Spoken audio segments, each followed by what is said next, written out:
Okay, well, Eva has hit the restart button for the recording. Scott, um, what thoughts do you have? You've been listening, you've been making thoughtful and provocative interventions from time to time, stimulating people to think about what they've said and think about some things they haven't said. Um, and of course, you've been publishing, as ever, a lot of material over the last little while. What thoughts do you have at the end of this conference, both in terms of what came up and also other things that are important for you that did not come up yet?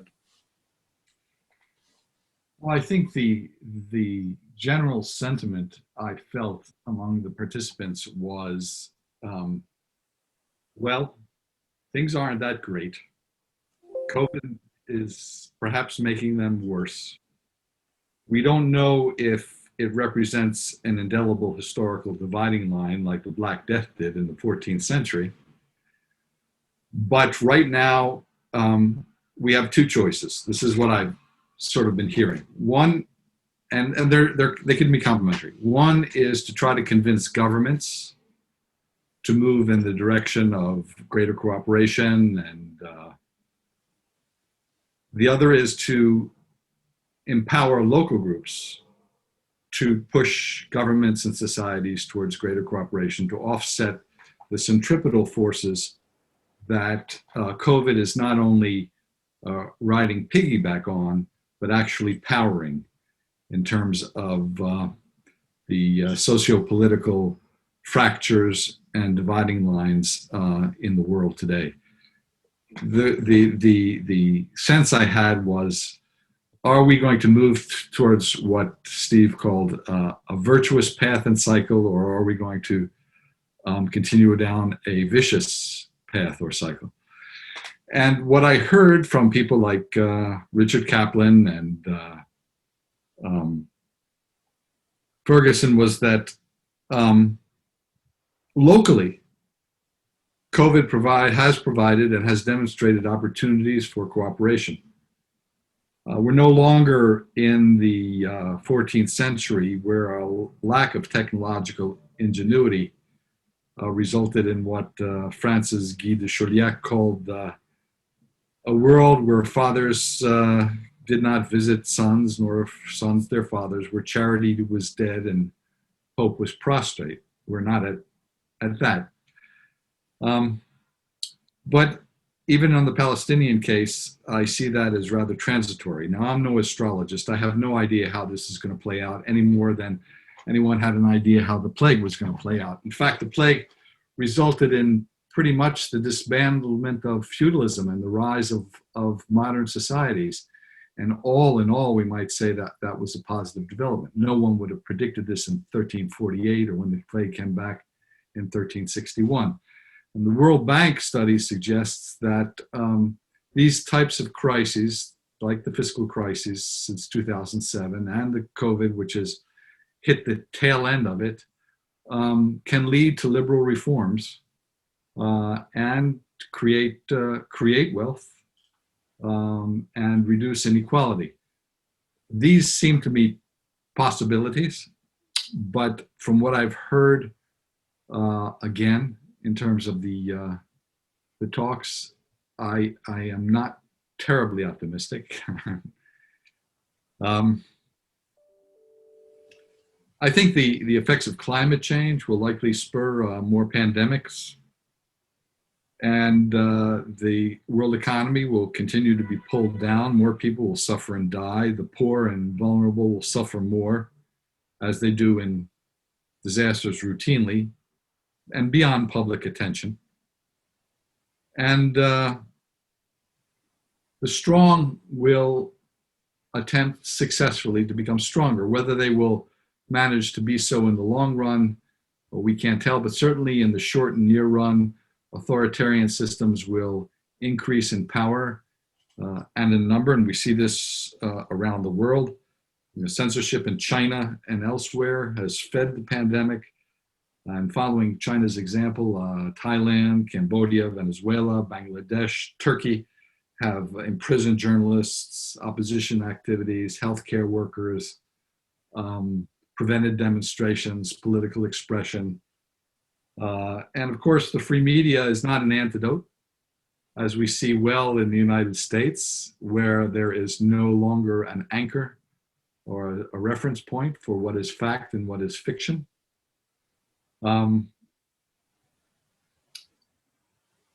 Some governments are breathing a sigh of relief that the coronavirus has interrupted demonstrations and protests against them.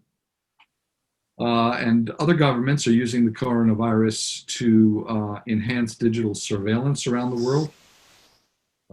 We know that China has certainly deepened its surveillance state that began in Xinjiang, now to most of the rest of China, but has exported it throughout Africa and Latin America.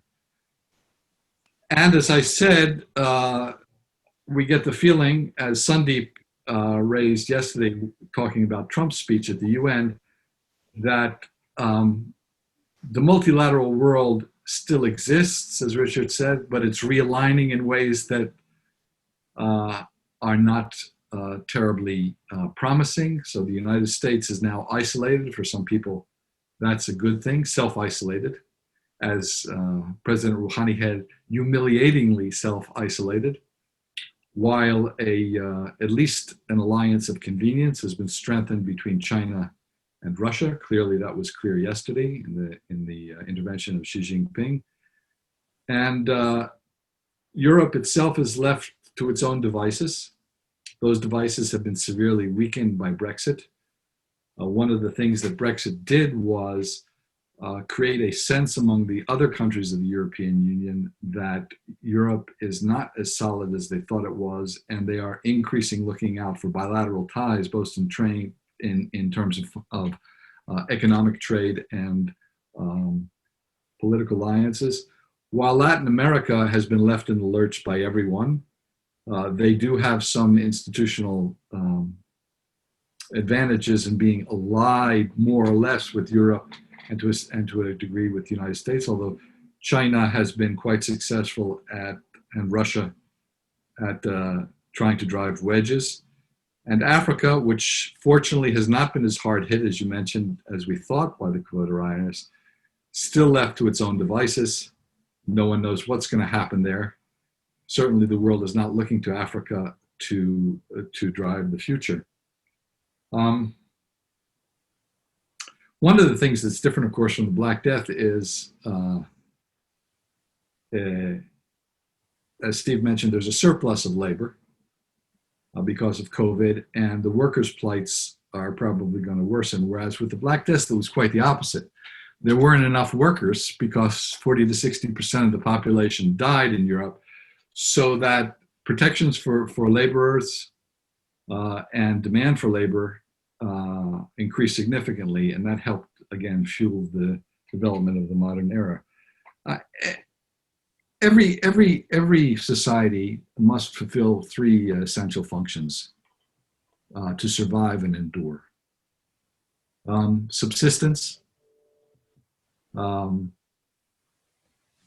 security, and sense, a meaning of what society is about. And that was traditionally represented by the workers, the warriors, and the wise or religious leaders, these three classes. What we now have, I think, is a real threat to at least many people in the world in terms of at least relative feelings of ability to continue with economic stability. Even though GDP has risen across the world fairly steadily over the last century, relative differences have increased enormously. So the perception, at least, of inequality, well, actual inequality, but the perception of unfairness and injustice has increased markedly. And with COVID and the financial crisis and the failure of social democracies and liberal democracies to stop this rise to inequality, and the rise, what we are going to see of surplus labor as technology takes over physical jobs, is going to create great strains on the vast majority of the population, the worker population, which is always constituted well over 90% of the world's population. That hasn't changed very much. The warriors, the security people, are stepping in to try to preserve what they can, usually at the behest of the leaders, the political leaders, who are less wise than they've ever been. And that is creating strains. We see in Europe, for example, when we do studies, there is no longer faith either in the leaders or in the values of democracy. In the World Values Survey, the majority of Western Europeans under the age 30 no longer believe that living in democracy is essential to them. The majority of young people in places like the United States or France don't even vote, don't even want to vote, don't even consider a vote interesting. And in terms of willingness to sacrifice, that is to risk something other than your own immediate self-interest, is almost entirely absent among the large majority of people in Western populations, except for, of course, those motivated militants on the fringes. So given the fact that although Europe and the United States, and especially and even more Europe, is in relatively good shape with respect to COVID in terms of the response of the publics, in terms of providing a health net and an economic safety net to the people, in terms of overall agreement of the populations to cooperate versus to oppose one another over whether they should wear masks or not, although that's starting to increase as well. The sense of society, the meaning of society, the glue that holds society together, which is not just whether you bond physically or on the internet with people in fusion, it's whether you have a moral sense of who you are and what we are. That makes me wary about where we're going. And as I said, I don't get the sense from either the talks or from what I am seeing that COVID is that indelible historical dividing line between a world going to hell, fragmentation, the world order collapsing. I do again see it as riding and powering those trends, those what are starting to look like long-term trends towards fragmentation and increasingly less cooperation. That's sort of my take. Thanks very much indeed, Scott. And you've picked up on a number of the things that were mentioned and some other things and brought them forward to us. I really liked your remarks about, I think it was subsistence, security, and sense, or the workers, the warriors, and the wise. And I want to pick up on that because, as you know, from our many conversations over the last number of years, I became very concerned some years ago that we were sliding towards another global conflict. I didn't see it in terms of a pandemic or have any clarity as to exactly what was going to bring it about, but it seemed to me that the dynamics were moving us towards global conflict. And I confess I got really quite down about this a few years ago, because it seemed to me that there was very little upside that I could see, a little bit like the question that you asked yesterday about when Alberto said something good about COVID. You said, like what? And what I began to think about was previous times, as you've done, previous times when humanity was in a very difficult place. And what struck me about it, particularly, of course, I was thinking about Brexit, because I'm living in the UK, but much more widely, that we'd had a Brexit before. And the Brexit that we had before was Henry VIII taking the English church out of the European, largely European Catholic Church. And this was happening in the context of huge anger about corruption amongst the elites, elites who really didn't understand the scientific developments that were taking place at the time and who were opposed to those developments and tried to resist them. But also in the context of what we nowadays don't think of as a disruptive technology, that of printing, but in those days was a disruptive technology. It upset the social apple cart. And what I began to reflect on was that change, evolution, development of human culture, it seems to me, is incremental in the context of relative stability. And it's only in the context of a major crisis and upset that involves these technological and sociological and intellectual developments and the sense of anger about corruption of elites and so on. And it's only in those contexts that you really get paradigm shift, that you really get major changes in the whole way that we look at things and construct things. And you're linking this up with the disenchantment with democracy as a way of running things. Is of course very frightening to all of us who have regarded democracy, particularly liberal democracy, as being progress, the way forward, and not having any great clarity as to what an alternative might be. Churchill famously saying that democracy was the worst of all the systems except for all of the others, because we don't have clarity about what would be an alternative good way of running our affairs without breaking down into chaos and violence. That doesn't necessarily mean there isn't any other way, but it is very frightening because we don't know of any other way. And any transition that might take place might well bring an end to humanity and civilization. One of my friends said he was getting rather cross about people environmentalists talking about saving the planet.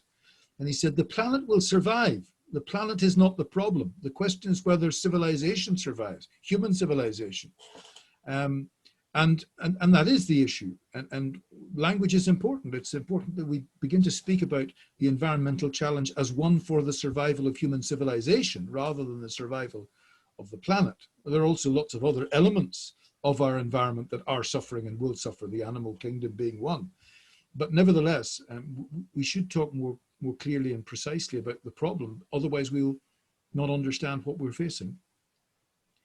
And the bit that it seems to me we don't tend to focus on so much is the whys, what you talked about as sense and meaning.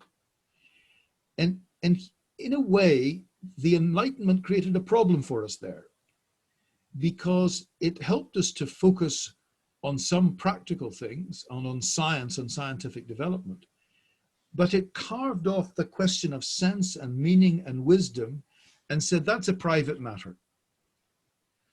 So, sometimes people, when they talk about religion, particularly anthropologists and others, dispute whether there is such a thing as religion, because when you go back into many societies, they don't even have a word for religion. But the reason for that is because religion was not a separate part of life. It was the whole of life. It was the whole understanding of your way of being in the world as an individual and a community. So you didn't have a separate word for it because there wasn't something separate. It's really only with the Enlightenment and Descartes and so on that you begin to get people separating it off and saying, well, there's this separate bit and that's up to you, do whatever you like with that. But then there's the whole major part of life that's not part of that. And I think this whole question of sense or meaning or wisdom is what I feel a lot of younger people and older people too seem to be looking towards, trying to get some kind of frame around it, some kind of sense, some kind of way of understanding it.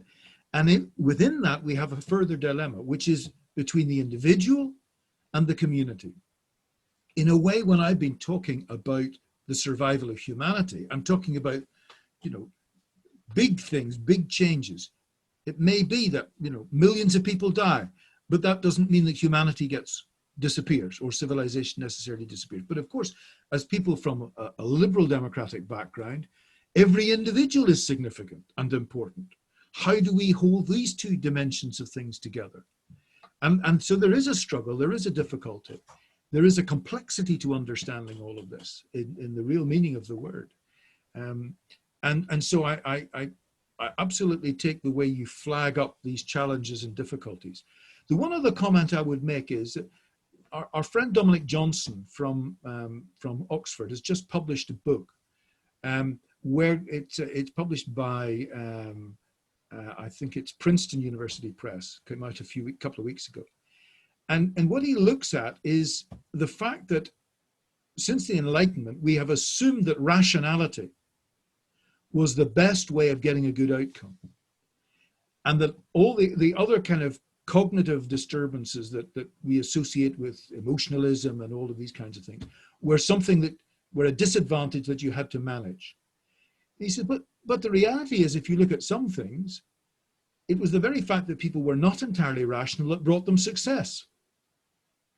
He cites the case of George Washington and said if Washington had sat down and looked rationally and reasonably at what he was up against and the fact that he'd been defeated on a number of occasions, he would never have continued. It was only his irrational commitment to certain things that led him to continue. And, you know, operating out of a university, if anybody was half rational, they wouldn't spend all their time, focus all their time and energy on increasingly narrow pieces of human knowledge and understanding. It's only because of a sort of exotic commitment to certain things that people actually begin to discover certain important things. So this whole notion that rationality is the way forward. And of course, you've pointed up frequently the driving significance of people's commitment to so-called sacred values and how that's not a rational thing that people have sought, but it does mean that they are very often able to be successful over against those who weigh things up on the basis of socioeconomic and rational actor principles. So I absolutely take your sense of concern and almost not quite sense of hopelessness, but real sense of being down about the way things are. And the risks of wipeout are huge. And at the same time, I think that being in this situation can motivate us to find the ways forward and the ways beyond. Can I just point out two challenges, I think, that are a result of paradoxes in liberal democracy that I don't think we addressed very much in the conference. And that I don't know what the solutions are, but without a solution, I think things will spiral down.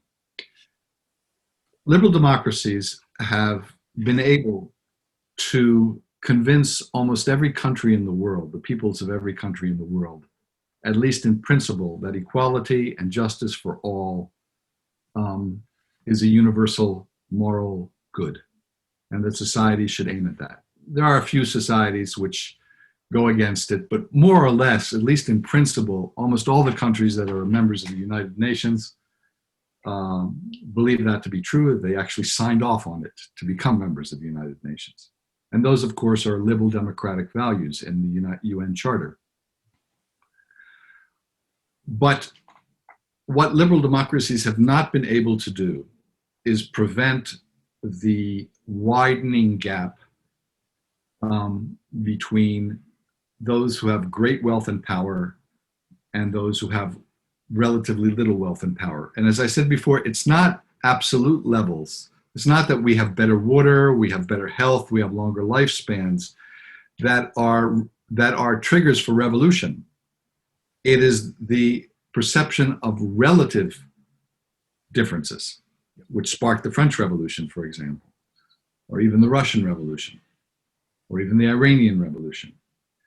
And liberal democracies have not been able to stop this widening gap. It's a failure.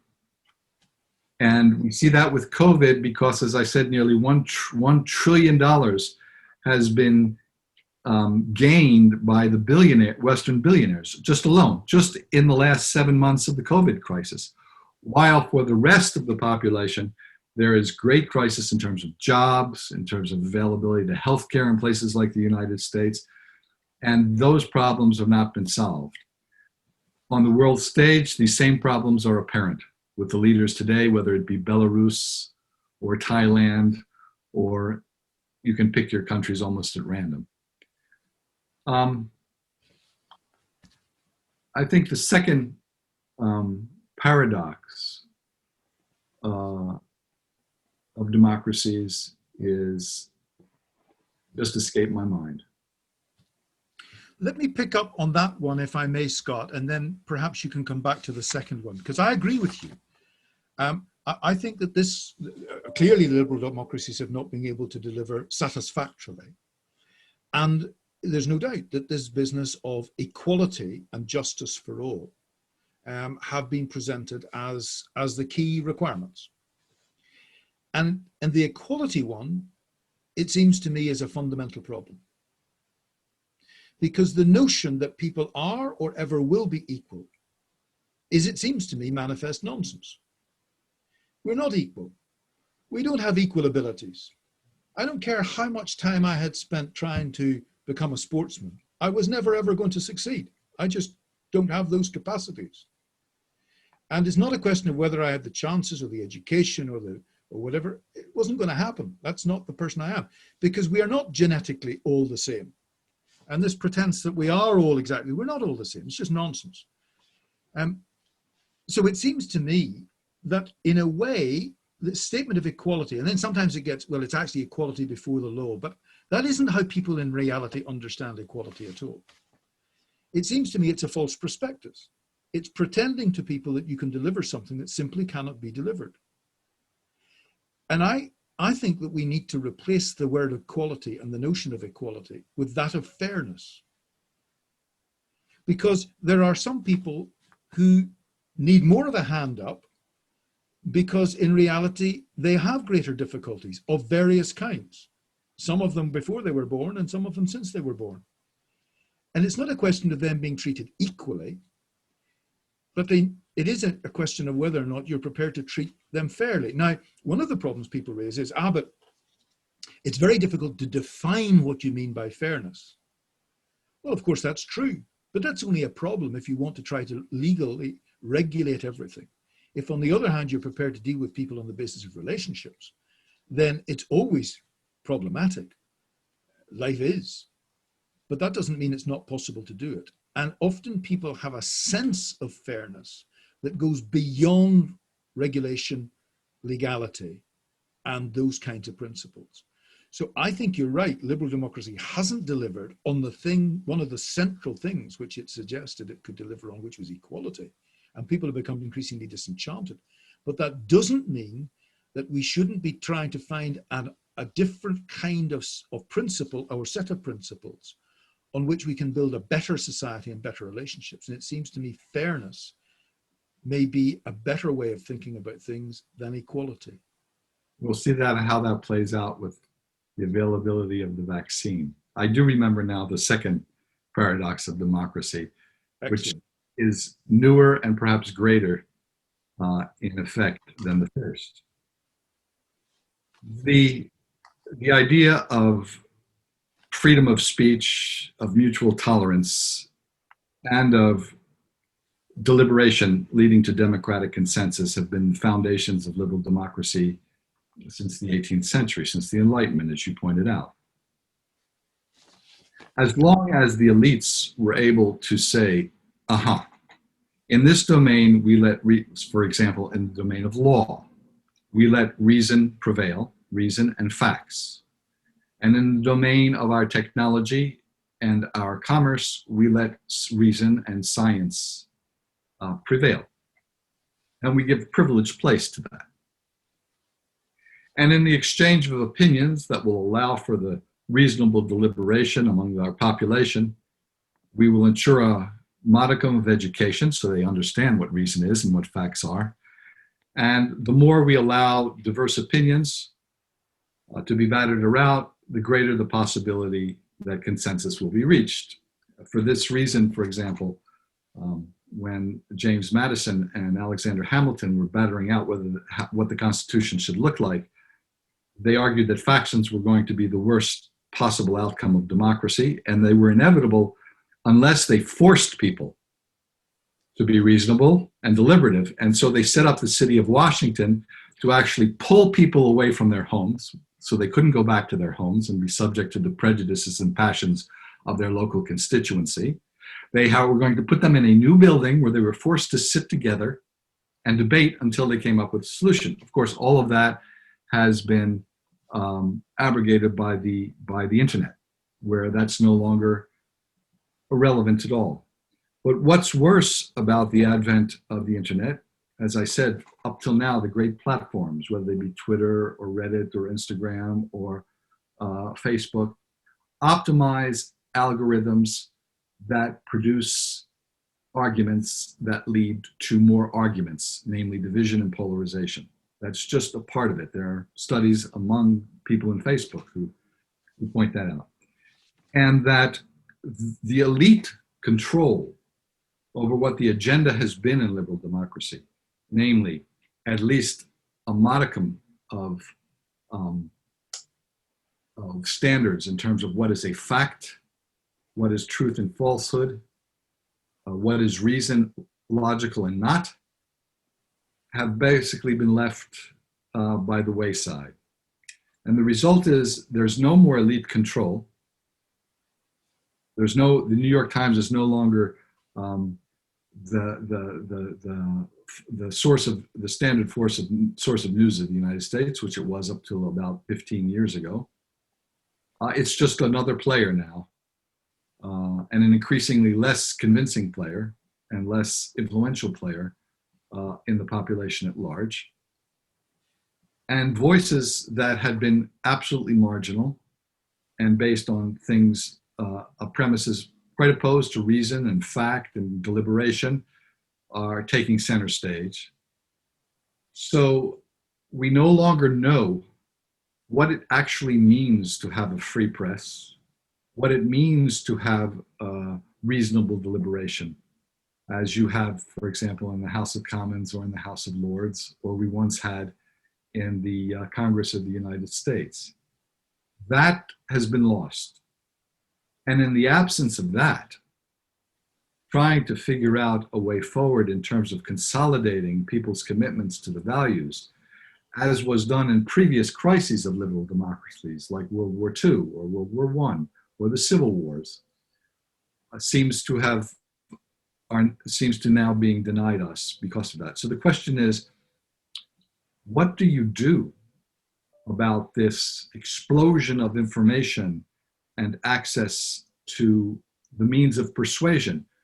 We know from cognitive psychology that facts and reason, unless they're given privileged status, will fail in arguments against a host of cognitive biases, confirmation biases, that is, whether things conform to your prior beliefs or not, authoritarian biases, whether they come from leaders or sources of opinion that you believe in or not, whether they're negatively framed, whether they emphasize loss over gain, all sorts of things, or whether they appeal to values and preferences that are dear to you, such as your family or jobs, even if they're false, but they bring those up into your emotions, as you pointed out.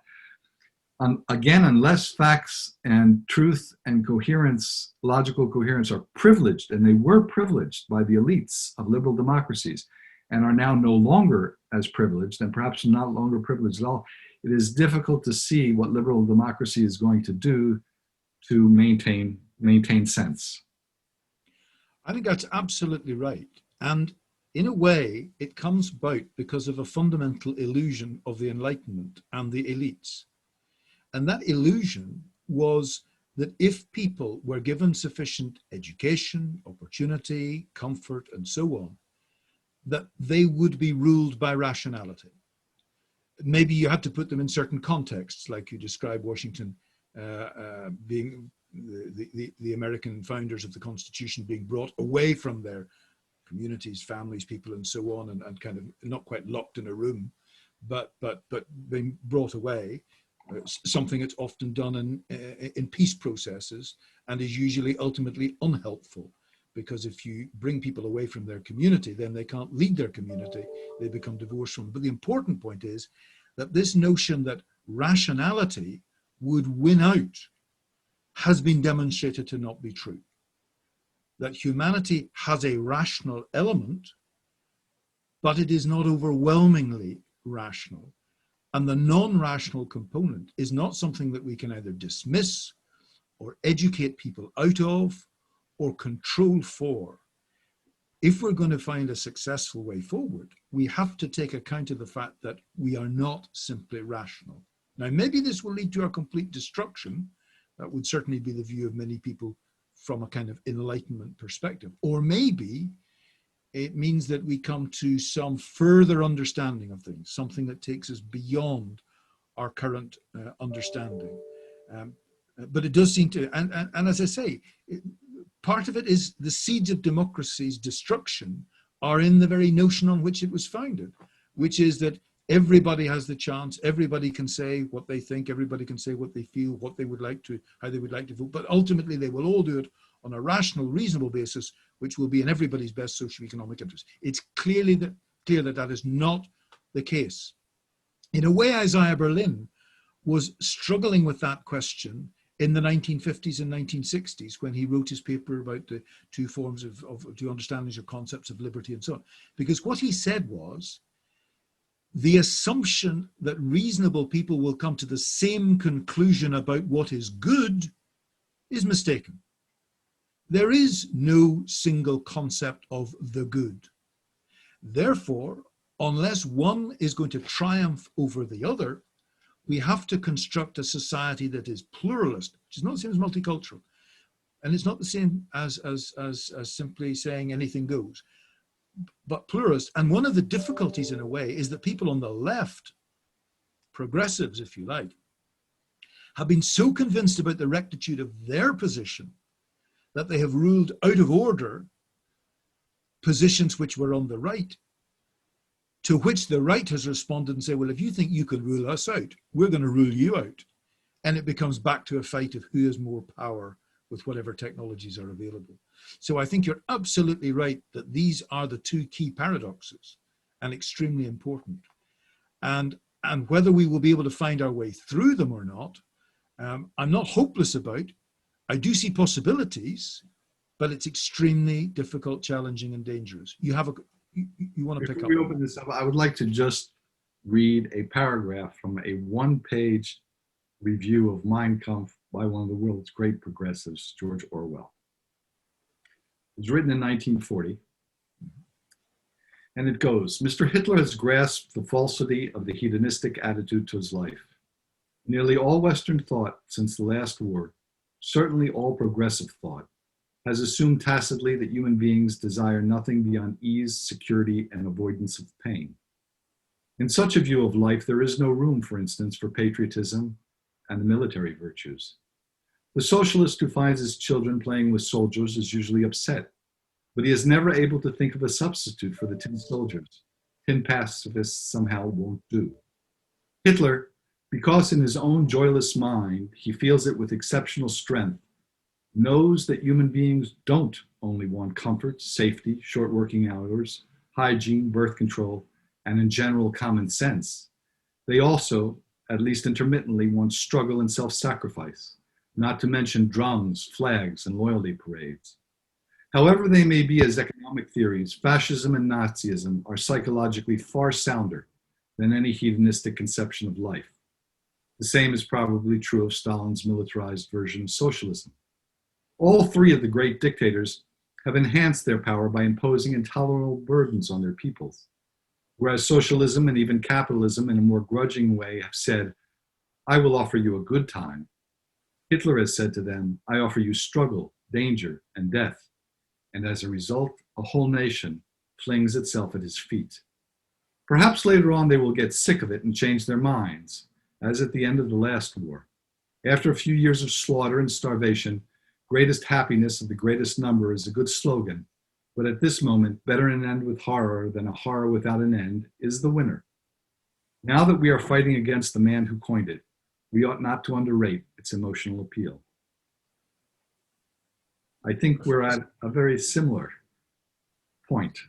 Absolutely. And indeed, if you think about it, the presentation that confronted that from Churchill was not, give me your support and I will give you an easy time. He offered blood, sweat, and tears to maintain values, the values of liberty and so on. That's why I say the crisis, when we do surveys of young people in our society, we find no willingness to sacrifice on any dimension for any of the values except at the margins.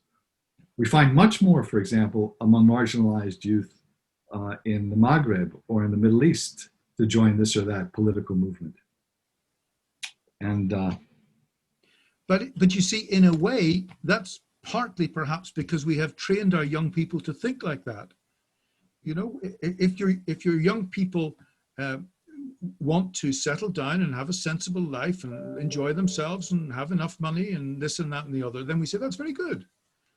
But what we don't like them to do is get caught up in all sorts of extreme notions about values.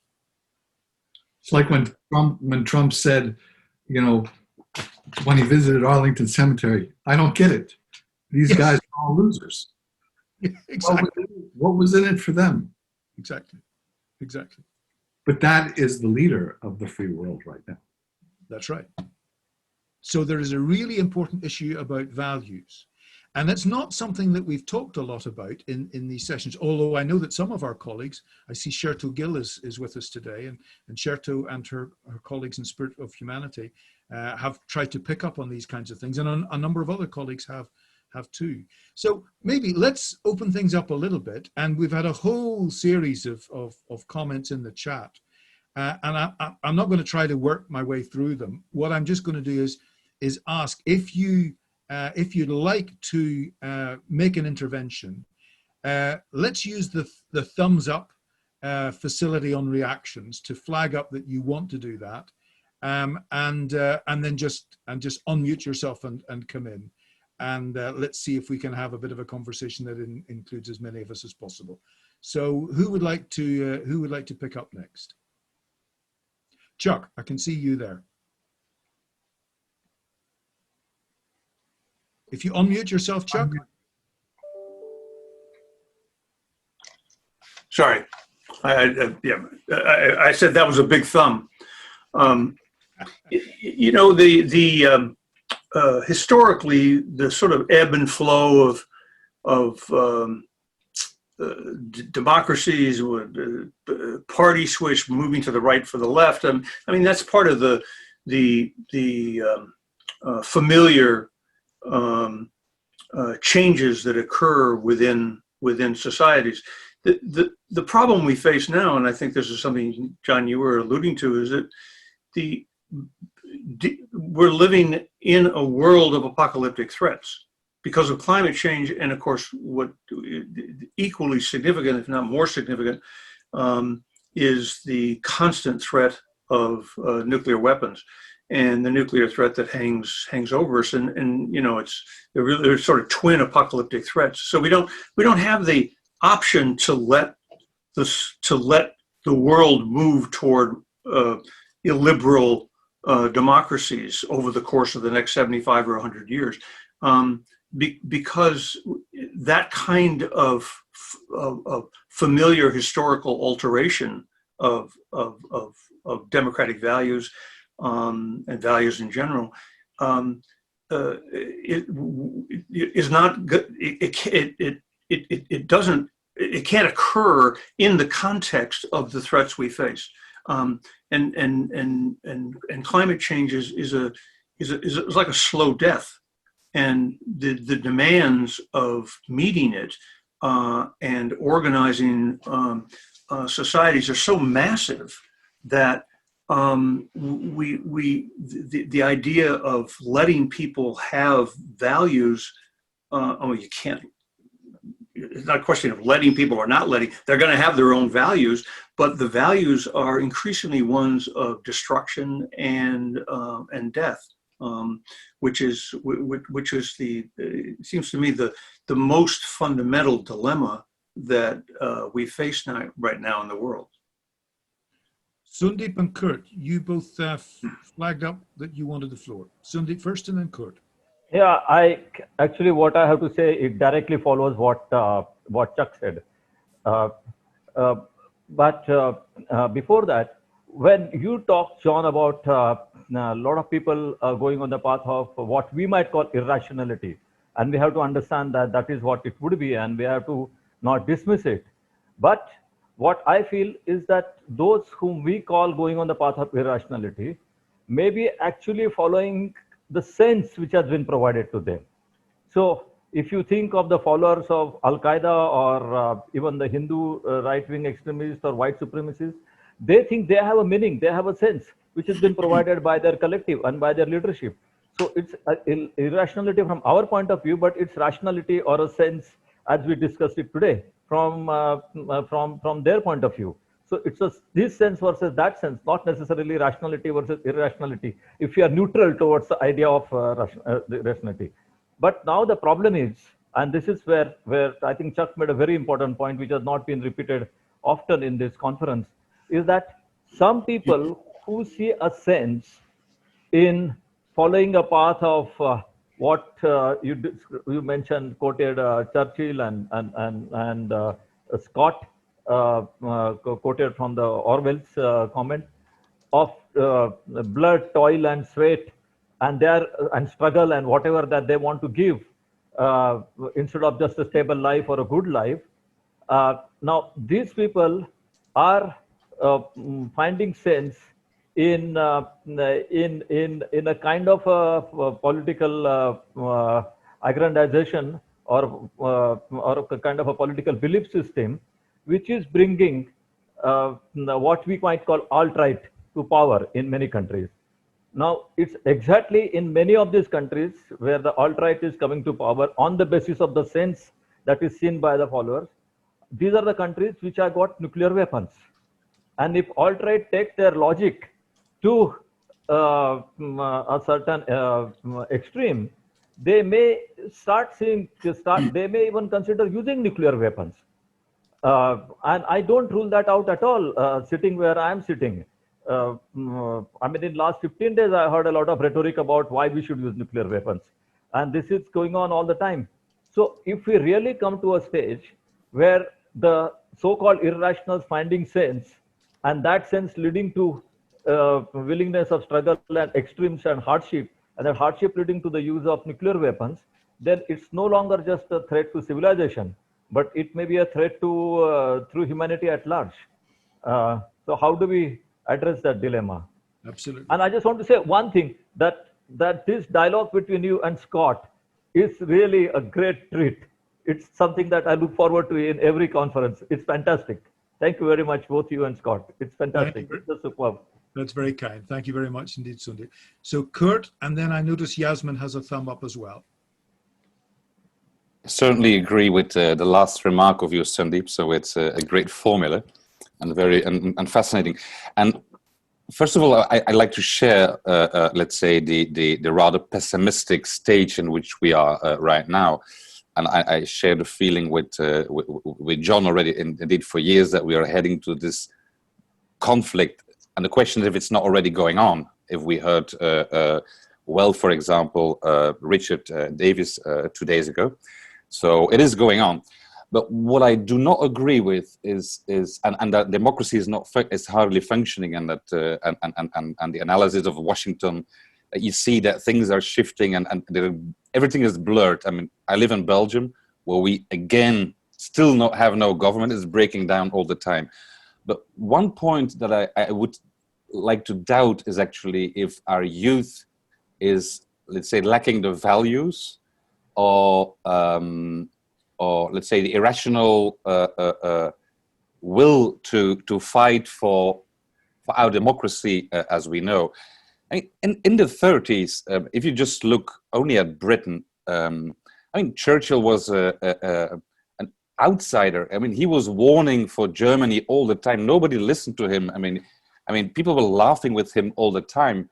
And remember, Chamberlain came here, peace for our times, and he was a hero because he saved something, a mirage. But then when it started, I mean, then suddenly the voices came out, and then suddenly people started to react and wanted to go and fight for democracy. So I think it's the same what we will see now. You see the youth coming in the streets quite massively to defend climate change worldwide against, they're all 16, 17, 18 years old. I mean, my daughter included. So suddenly she was on the street all the time. So when things will shift into something perhaps darker, I think these voices and these values will wake up again, and because there's something to defend. Well, at this moment, everything is blurred. It's not clear what to fight for except for climate change. But I think when the moment will be there, things will change as well. At least that's what I hope. Thank you. Thanks, Kurt. So Yasmin, and then I noticed Mike had a thumb up. So Yasmin first. So I just had a comment that was triggered by what you said, John, about language and meaning and framing and so on. And it's just something that struck me about COVID and the framing, because a lot of language that's being used is about fighting the virus, the battle against the virus, controlling the virus. And it kind of links to stuff we're talking about with democracies, because actually it isn't the virus, it is what people do. It's behaviors of people that are at the bottom of the virus, spreading or not spreading. But suddenly the whole focus is on the virus and away from rights, responsibilities, etc., which liberal democracies are supposed to be hot on. But the other point I wanted to make was your pessimism about rationality, and yes, but I was struck when Scott said, facts, truths, and logical coherence. And I think one of the things that we can't depend on is having access to the facts or access to the truth. But what we can strive for is having the critical ability to examine rationalizations of the things that are put to us. And I think this is kind of missing from the educational system. Somebody said yesterday about the tragedy of dropping philosophy from curricula and so on. But I think it is all we have to fall back on, is this ability to actually question rationalizations and to have the ability to access different framings, which we are then able to question. And I think that is missing from the youth. And you can see this even with the right-on stuff, people who are talking about Black Lives Matter, or people who are talking about climate change. They're on the right bandwagon, but sometimes the discourse is not there. That kind of constant examining isn't there. And I think we do need to do something around that. And of course, I would probably say we need to have systems thinking as part of what everybody should, be exposed to in the education system if we're talking about the future being with the youth. Thanks very much, Yasmin. Michael was next, and then I see Michelle had a thumb up as well. And then we'll try to draw things together, if we may, after that. Mike. Thank you, John and Scott. You actually gave me a new thought this morning, and I don't know if those are getting rarer with age or or what, but and it's this: the argument about race in America is often, it's portrayed in very kind of dualistic ways. Often, it's good versus evil and so on. But actually, as I listen to it and participate in it here, what I see is that it's in part, it's a principled argument. And one version of that principled argument is the, critical race theory, Black Lives Matter, anti-racism. That is a principled position, and people are speaking about it in those ways. But their counterparts they are also in a principled position. They would be more likely be called individualists or libertarians or conservatives. That's a principled position too. And so part of what's at play here is really a debate from two different ideological value standpoints.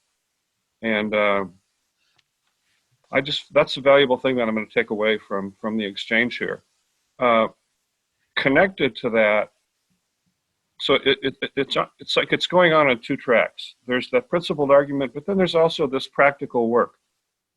Like, there is no reason for policemen to put their knee on people's necks and kill them. There's no reason for that. There's no reason for police officers to shoot people in the back 4 times while they're trying to subdue them. Anti-racists agree with that. and principled conservatives and individualists agree with that. And not only do they disagree with it, they're working together to resolve practical situations like that. And you know, the first one is the principal debate. To me, it's just a tension that we're going to have to live with, work through, continue. I imagine it'll, you know, keep changing forms, so forth. The other thing is a practical work that we can do that actually transcends those principal parties. Thanks very much indeed, Mike. Michelle.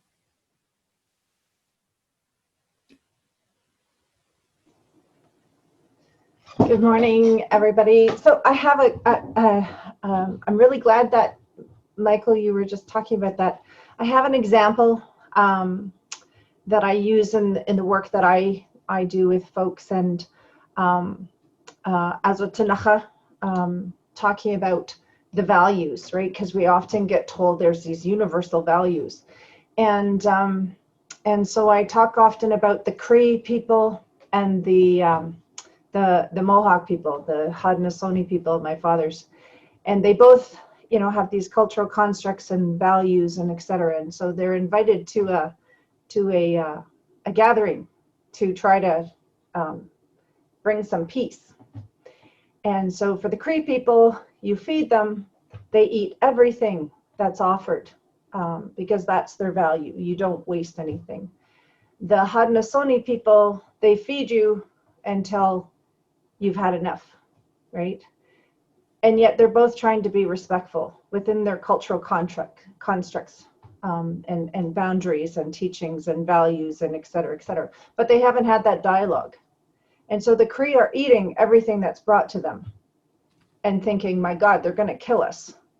And the Haudenosaunee they're playing the long game. They're gonna kill us because we're gonna have no more food.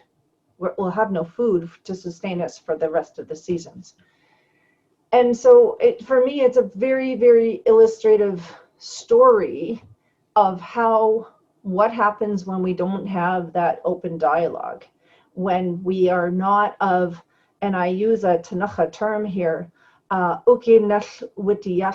which is the concept of people working with one heart, that we know each other's hearts, that we've taken the time to understand each other's hearts, to be able to then focus on a problem together and to be able to look at it and not question each other's hearts. And I think that's part of the challenge with the racism and the anti-racism and the values discussion is there's an automatic shaking of the finger in terms of you're not a good person, or how the white fragility enables that idea of guilt, right? That, oh, you know, you're blaming me for something somebody else did. And when in fact it's no, we actually need to talk about our values and the expression of our values. And that's what I was saying in the chat about, we've removed philosophies courses, right? We don't encourage students to take history courses. We don't encourage that interdisciplinarity. So in my work, which is predominantly with Western trained, quantitative, positivist scientists in ecological functioning and you know, modeling and so on, is trying to help them to better understand, you know, the limitations of their scientific method, and why when we try to replace caribou in another area, they're not going to sustain because they weren't there in the first place. And that the ecological system, right? You talk about those complex adaptive systems, those systems theories, you know, we as Indigenous people, we are still operating in those systems, but often seen as irrational because that's the typecast we've been given. But when we look at our methodologies, when we look at our stories, including our creation story, that I know is often mythified and dismissed, but still has practicality today.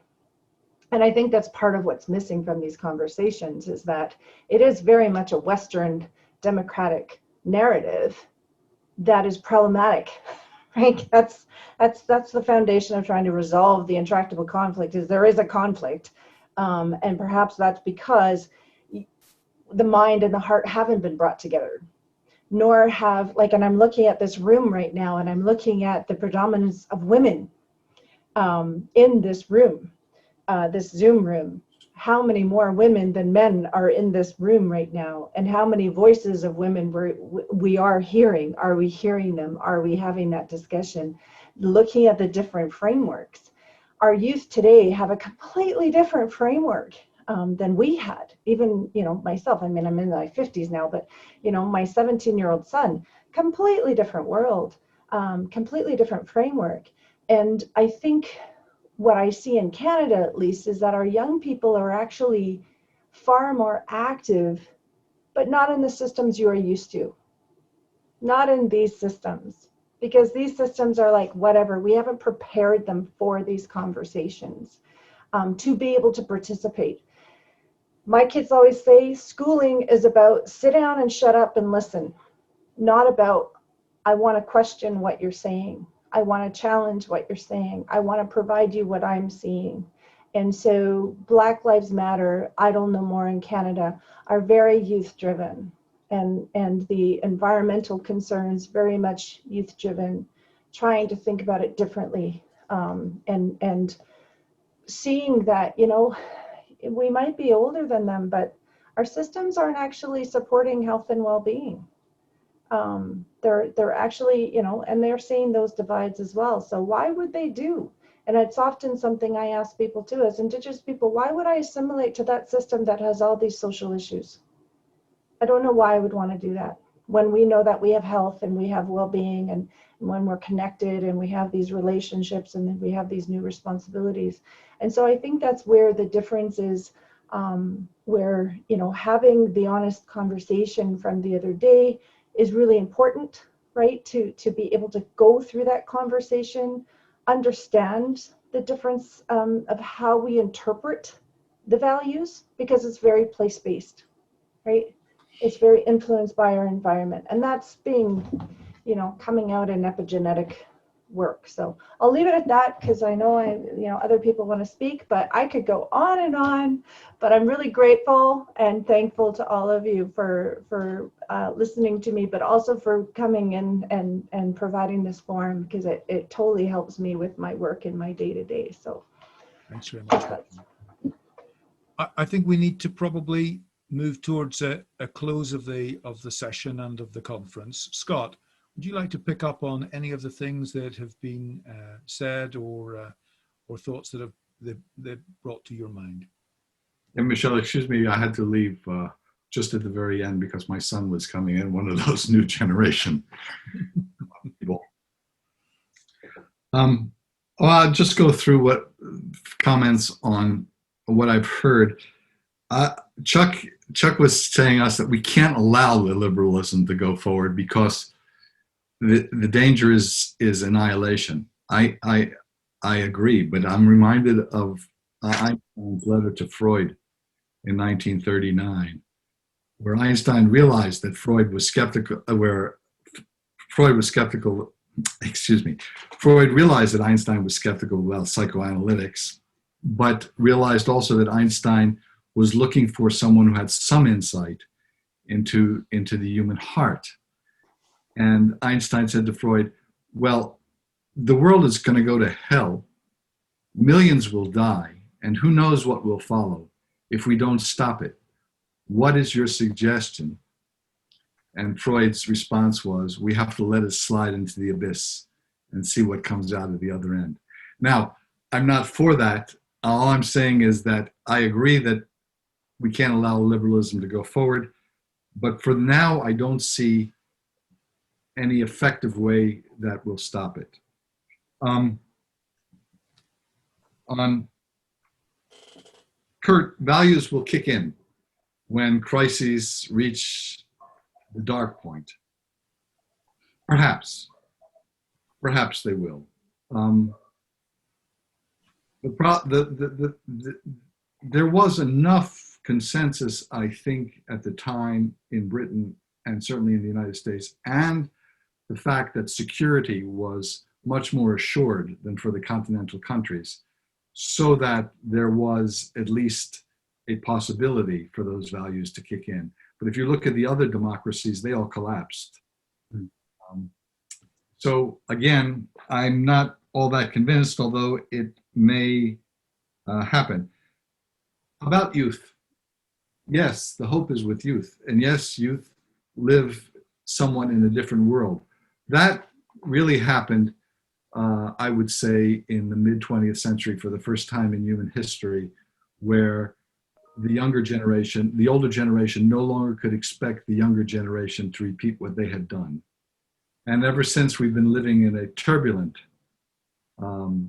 era of human relationships where the young generation comes up with absolutely things new. But the reaction, even in liberal democracies, but more so with the rest of the world, is that the youth bulge, both in terms of ideas and in terms of absolute numbers, is something to be pummeled, hammered down, and controlled, not to be released.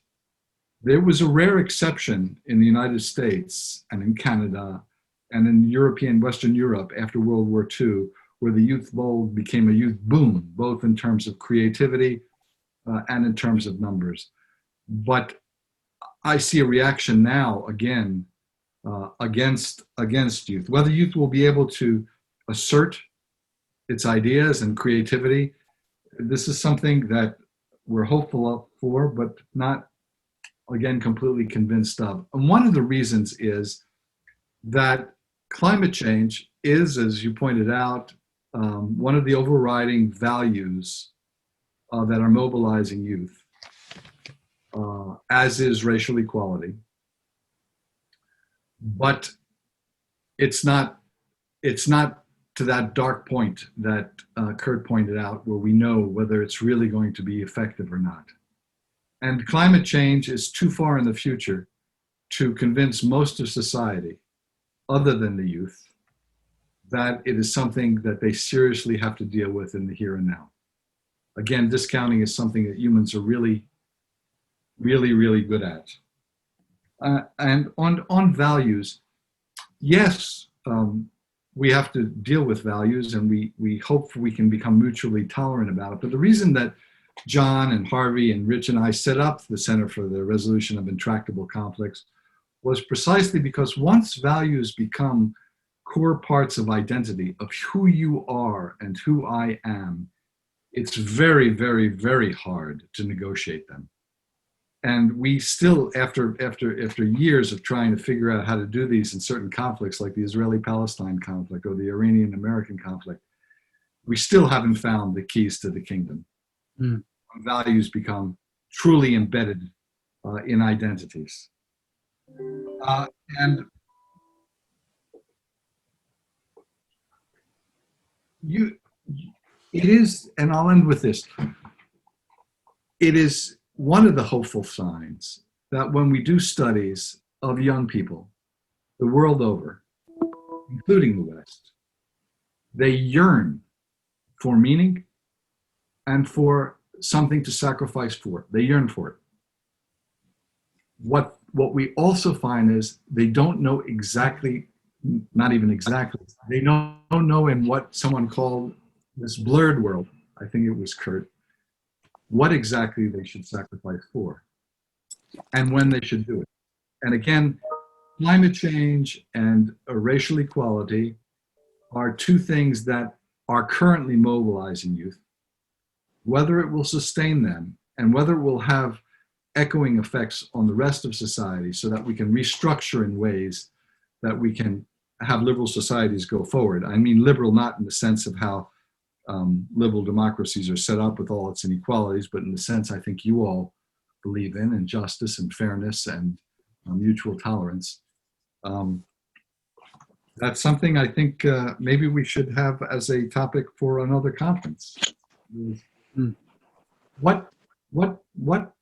How can youth and the values that inspire youth help them save us from the directions we seem to be going in? Thanks very much indeed, Scott. And it's always good to end one conference with some thought as to where you might go in the next one. And I agree with you that some of these issues that you've pointed to really merit us focusing on them when it comes to the next conference. But let me make one or two comments. about some of the things colleagues have said, and there are lots more comments in the chat, and I hope that we won't lose them. But first of all, on this question of apocalypse, I agree. I think there is a huge danger there. But we also have limits on what we can actually do. And one of the challenges is to face very difficult problems with relatively weak levers of change. And the question then is, how do we make the difference? And that's a kind of fairly humbling thing for us as individuals to realize the limits to what we can do. And the dangers are very real, as Sundeep pointed out. Nuclear threat is not a mirage. It's a very real threat indeed. And in many ways, it's been ignored in favor of the environmental threat in the last few years. But it hasn't gone away. And it is extremely dangerous, and not least in the part of the world that Sundeep lives in and is talking about. But to be honest, elsewhere as well.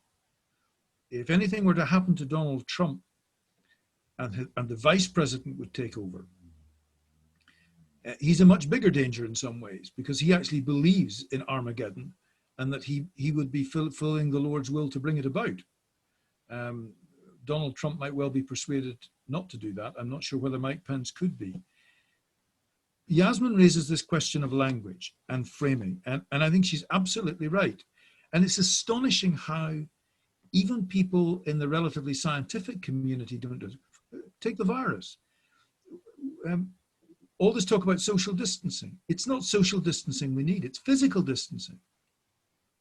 And yet, despite the attempts by the WHO to talk about physical distancing, the only thing that has got traction is the phrase social distancing. We don't want people to socially distance. We are not socially distanced from each other. We're physically distanced from each other. And it's a very important difference. It's the physical, it's not wearing a mask actually. It's physical distancing that is going to keep the epidemic from spreading. And when it comes to the virus, and he pointed out that it's actually not the virus that's our problem, it's how we as human beings react to the virus. That's absolutely right. It's not the virus that kills people. What kills people is their own immunological over-response. It's the cytokine storm that gets created by our own bodies in its immune reaction to the virus that actually kills us. And as you rightly point out, it's whether people do the things that we've known what to do about since the Black Death, which is maintain distance and act as a barrier. So the business of language is extremely important. Taking responsibility for what we can ourselves do is extremely important. And Mike makes an important point about the fact that people may act on the basis of values and principles and have a very different conclusion about the outcome. And that's very different. Liberals traditionally took the view that people could have difference and you tolerate that difference.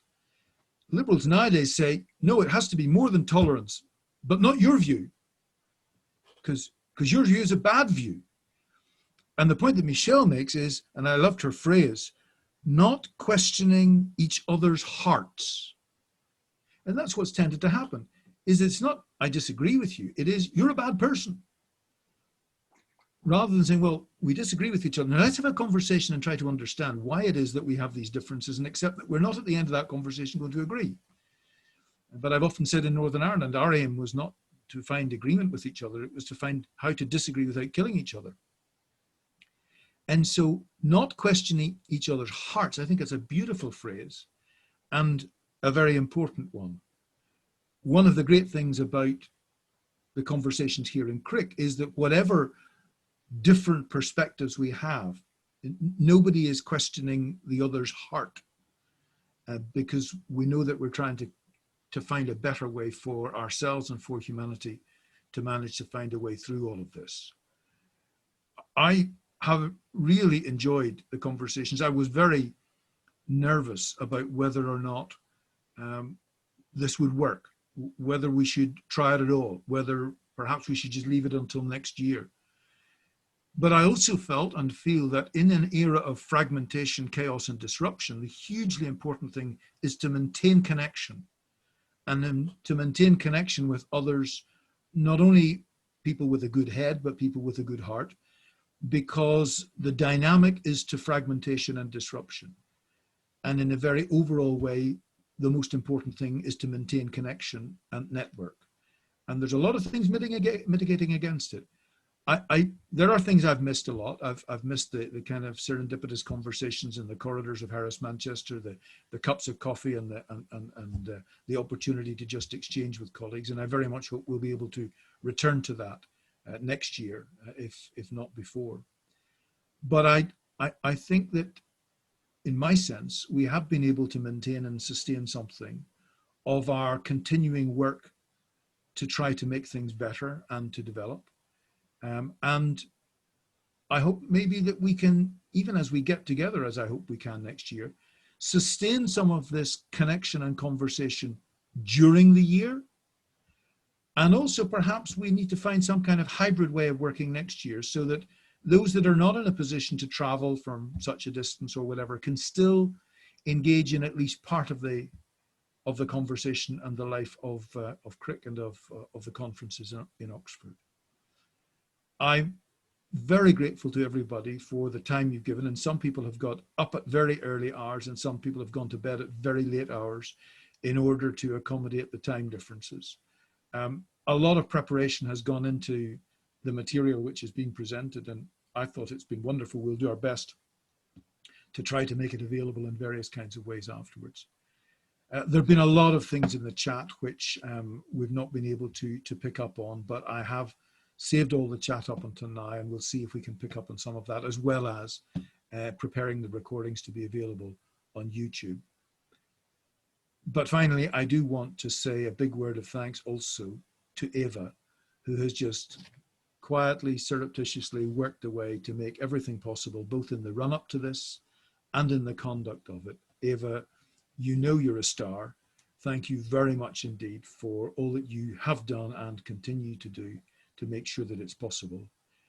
Thank you to all of you for your friendship, collegiality, your thoughts, and your good hearts, as Michelle would say. And let's continue that network of relationships that is so important, I think, to all of us. Bless you. Take good care.